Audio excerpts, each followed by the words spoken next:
Hi friends, welcome to শিবানীর রান্নাঘর। আশা করি তোমরা সবাই খুব ভালো আছো। আজ আমি চলে এসেছি নতুন একটা রেসিপি নিয়ে। আজ আমি বানিয়ে দেখাবো ডিমের কালিয়া। এই সুন্দর ডিমের কালিয়া বানানোর জন্য কি কি লাগে চলো আমরা চটপট দেখে নিই। এটা খুব চটজলদি রান্না, তো তার জন্য আমি কিছু ডিম সিদ্ধ করে নিয়েছি। আর ডিমগুলো সিদ্ধ করে নিয়েছি আমি নুন দিয়ে আর রিফাইন অয়েল কিছুটা দিয়ে ঢাকা দিয়ে সিদ্ধ করেছি, যাতে ডিমগুলো একটাও না ফেটে যায়। তো খুব ভালো করে বয়েল করে নেওয়ার পরে আমি খোলা ছাড়িয়ে রেখে দিয়েছি। এরপর আমি ওর মধ্যে মিশিয়ে নিচ্ছি নুন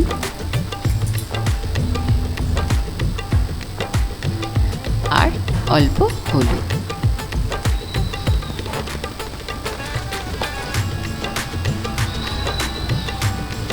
এরপর আমি কড়ার মধ্যে সর্ষের তেল অ্যাড করলাম।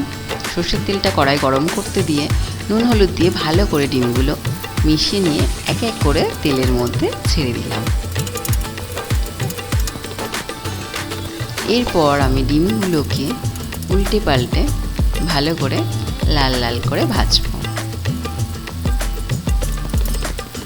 তো সুন্দর সুন্দর করে ভেজে নিচ্ছি। আর হলুদ মাখানোর জন্য ডিমের কালারটাও খুব সুন্দর এসে গেছে। তো আমার ভাজা হয়ে গেছে।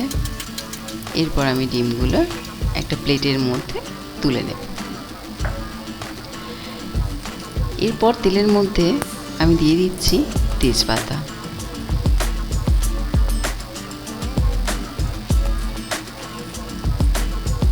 আর শুকনো লঙ্কা, আর অ্যাড করব গোটা গরম মশলা, দারচিনি, এলাচ, লবঙ্গ।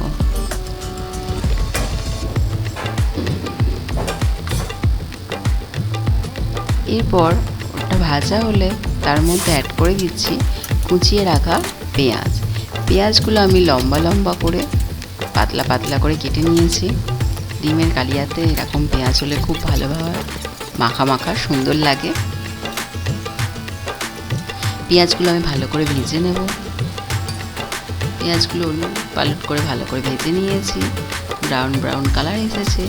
এর মধ্যে আমি অ্যাড করে দিলাম পরিমাণ মতো নুন, যাতে পেঁয়াজগুলো শক্ত হয়ে যাবে না, বেশ নরম নরম থাকবে। তারপর আমি অ্যাড করে দিচ্ছি কুচিয়ে রাখা টমেটোগুলো। এর মধ্যে আমি 2টো টমেটো দিয়েছি। এরপর পেঁয়াজ টমেটো একসঙ্গে নেড়ে চেড়ে ভাজলাম। আর তার মধ্যে দিয়ে দিচ্ছি আদা রসুনের পেস্ট। অ্যাড করে দিলাম হলুদ গুঁড়ো, পরিমাণ মতো লঙ্কা গুঁড়ো, যারা যতটা ঝাল পছন্দ করেন ততটা অ্যাড করবেন।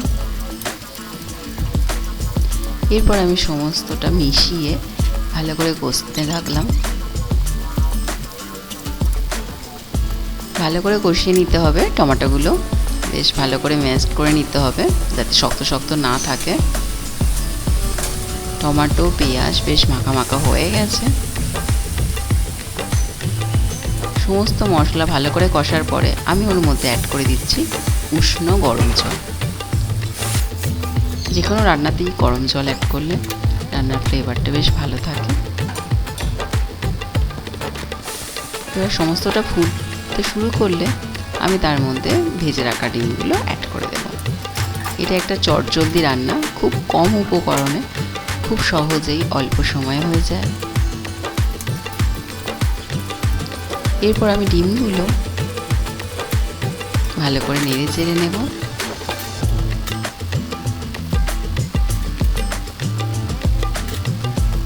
ওপর থেকে তেজপাতা শুকনো লঙ্কাগুলো বেছে ফেলে দিলাম আর অ্যাড করে দিলাম গরম মশলা। খাবার পাতে তেজপাতা শুকনো লঙ্কা পাতে পড়লে ভালো লাগে না মুখে পড়লে, তাই ওগুলো ফেলে দেবে। আর গরম মশলা দিলে বেশ সুন্দর একটা গন্ধ আসছে। তো ডিমের এই রেসিপিটা বাড়িতে বানাও চটপট। আমার এরকম সুন্দর সুন্দর আরও অনেক রেসিপি আছে, সেগুলো দেখতে পারো। তো আমাকে কমেন্ট করে জানাও তোমাদের আমার রান্না কেমন লাগছে। আর তোমরা যদি কোনো রেসিপি নতুন দেখতে চাও সেগুলোও লিখে পাঠাতে পারো। আমি এর মধ্যে অ্যাড করে দিলাম টমেটো সস। টমেটো আগে দিয়েছি, কিন্তু টমেটো সস দিলে আরও একটা থিকনেস ব্যাপার আসে, আরও খেতে ভালো লাগবে।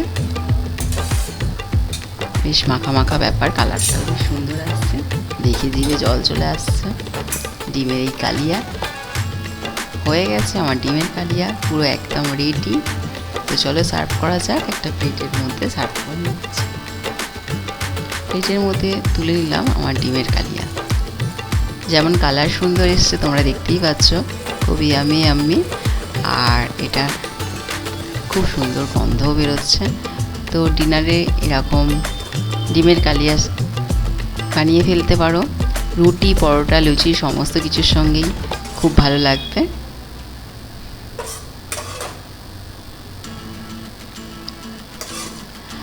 দেখো কি ভালো লাগছে। তো আমার অন্য রেসিপিগুলোও ফলো করো, কমেন্ট করো, আর সমস্ত বন্ধুদের সঙ্গে শেয়ার করো আমার এই রেসিপি, যাতে তারাও দেখতে পারে এই নতুন নতুন রান্না।